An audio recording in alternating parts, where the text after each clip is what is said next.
My name is Carly, and I'm one of the service resource coaches here at Connect in Lake Country.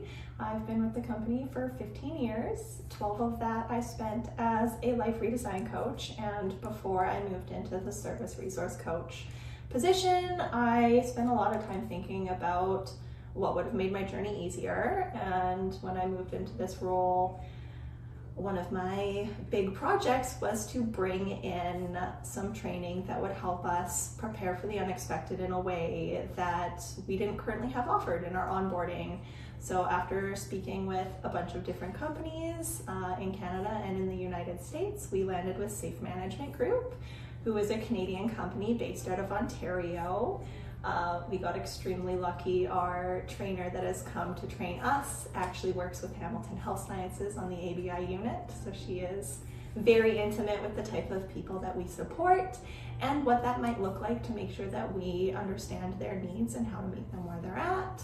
And myself and Kim are our Lake Country trainers, and the goal is that each location has 2 trainers active to provide this for all of our new hires within the first year, ideally, of them being with the company. So the training is going to come in tiers. This is just a quick little intro video to what you might expect. You're going to, at some point in your journey, see an abbreviated PowerPoint that will go into it a little bit more depth, and then the actual training itself will be a 2-day in-person training that focuses on 4 key concepts, as well as some disengagement techniques that you can utilize in a way that keeps your body and the bodies of the people that we support safe and injury-free. But really why we landed with this company is their prevention strategies and how they explain the skills needed to meet people where they're at safely and supportively was just really in line with the Connect values. So that is why we went with them. Our 4 main topics that we cover when we do the safe management training, meeting people where they're at, is number 1, risk identification and mitigation, which is so important. Having a little bit of situational awareness can solve a lot of problems before they're even problems, right? And what a gift to be able to give people that are struggling and have gone through the worst thing that they've ever experienced in their lives. You know, this is the profession that we've chose, and there is a better way to show up with some education and with some mindfulness that can really improve everyone's experience, you know, not just the people that we support, but also ourselves, and being able to continue to show up here. So to be able to support someone, we have to be able to understand what we're walking into first and foremost, right? People are messy. The people we support are messy, and the people that support them are messy, and the people we have outside of this building are messy. And it is a skill that requires mindful work to be able to adjust our approach as needed, which ties in really well to our second category, which is relationship strategies. For me, this is the one I definitely fell in love with the most. It really speaks to, you know, developing genuine human connection, and that it doesn't have to look the same for every one person, because, you know, my relationships with my friends are different. But there's some core concepts, right, that are universal. A big one that we talk about in this section is power and equity, because there is a huge power imbalance for the people providing care versus the people that are receiving it, right? I always in the training talk about, on your worst day, you know you can't handle people, so you'll like call in sick, you'll cancel your plans with your friends. You have a lot of control and power over your environment and who and what is in it. But on the people we support's worst day, they don't even necessarily know who's going to be knocking on their door, right? They can't get out of bed without support, and that's an extremely vulnerable feeling on a good day, let alone on a day where you're really struggling and would have really liked to call in. So we talk about how to correct power imbalances, how important every little choice being offered is, and how to maximize a person's access to those choices.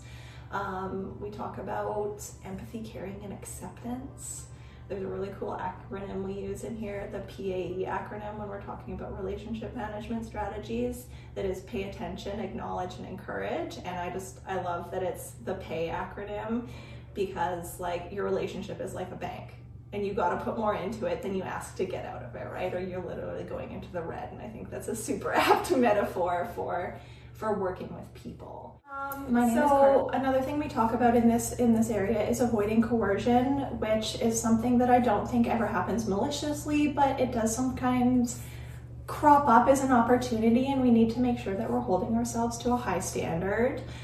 We don't ever want people to feel like there's a consequence to making their own choices, even if it's not necessarily the choice that we think is best for them. It is a basic human right and it needs to be respected.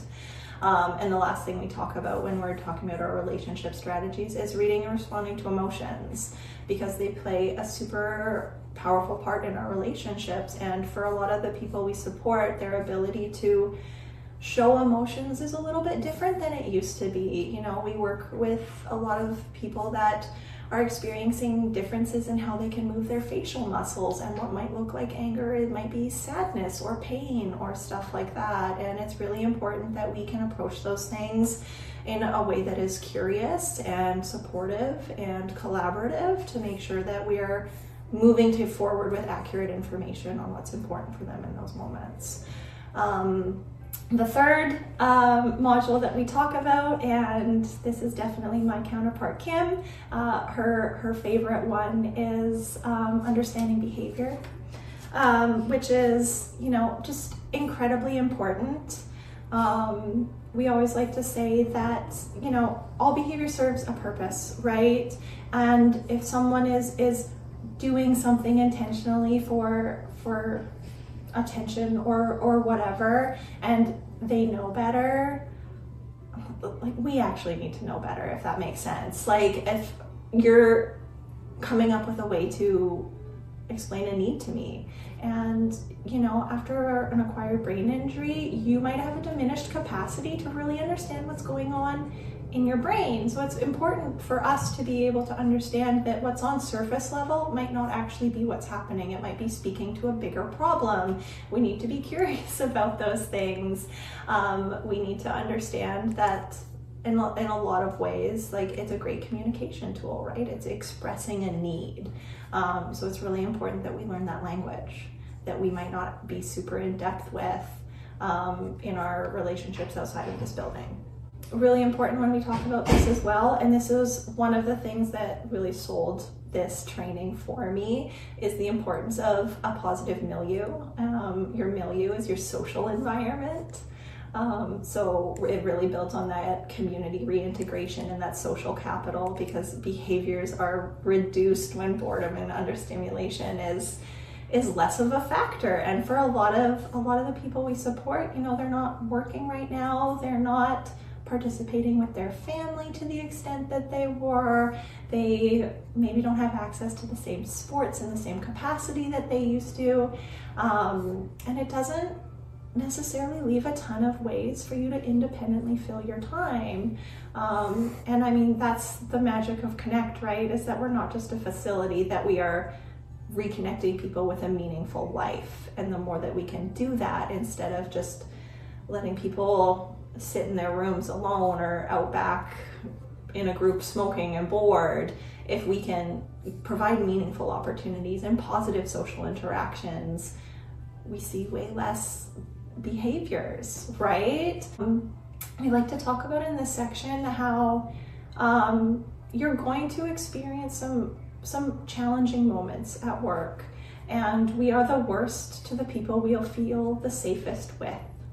And, you know, if we can reframe our thinking enough that we've created an environment where this person feels safe enough to fall apart a little bit, we can see it more as a gift than something negative. It's, you know, it's a special thing, even though it's a hard thing, to be able to create a space that someone feels safe enough to really be vulnerable in that way, even if it's not an easy space to hold for people.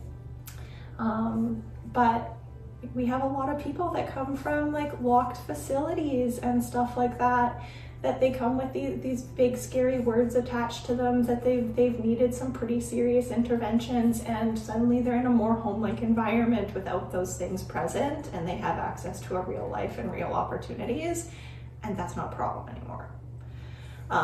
So just, I think it's so important that we really capitalize, like, this is what makes it different here, that positive milieu, that social capital, that community reintegration, that sense of self that we are able to build out. You know, if you're not getting along with someone, put them in a car, go do some one-on-one time.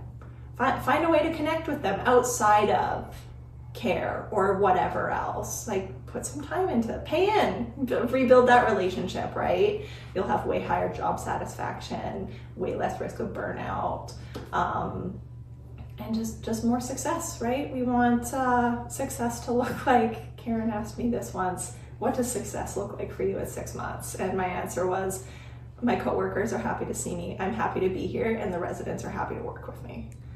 And I think, like, it can be that simple, right? We all bring different things to the table. That's why we're not, you have to be a care aide, you have to be this, you have to be that.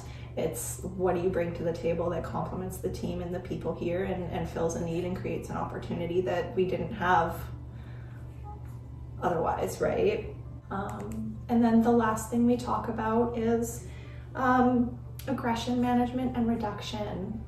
Always like to go with the preface that aggression can have a lot of different presentations. We're not just talking about, like, when you think about aggression, like at the top, like, we can talk about when someone's just really overstimulated and they're shouting, and really trying to shift some perspective on the realities of aggression, and that aggression is an acute moment of grief, loss, hurt. It's not a thing that is being done to you. It's a thing that someone's experiencing in their body, and it's reached a boiling point and they need help to manage it externally now. So how do we build up those skills? How do we understand the information available to us in this building? How do we manage ourselves? What do we do to take care of ourselves at the end of the day? Because you can't fill from an empty cup. All sorts of things like that.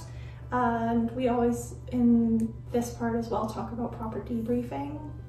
It's a thing that often, as people, we like to shy away from because we've already gone through a very uncomfortable thing and now it's settled. And I don't really want to rehash it, because what if it opens it back up? But the counterthought to that is, what if it makes it better next time, right? We owe it to ourselves and to the people we support to have those conversations, to understand what was going on for them, to get a fuller picture, to, hey, what was working isn't working anymore. Like, can you tell me more about that? Like, I want it to go better next time, right? So all of the things that we do when we do these 4 modules of training is really just like giving people grace and being curious and not taking it personally and taking a breath. The gift of disengaging, you know, one of our main rights in the Connect model is the right to refuse. And what does that look like, and how can we do it? What is a true crisis? I was asked this question once from one of our newer sites, and I gave back that I had thought I had been a part of a lot of crises in my life, but looking back over 15 years, I've maybe been a part of a handful. They were just new situations that seem big and scary, but with context and with some prep work and with proper follow-up after, both with the people doing the supporting and the people getting supported, it just helps build a framework for doing better next time, right? Like, we fail up, we fail better. So I think that for me is really what all of this is about, is meeting people where they're at, hopefully early enough that we can circumvent some bad things from happening, right? And if we can't, let's not make it all for nothing. Let's turn it into something that makes it easier for that person next time.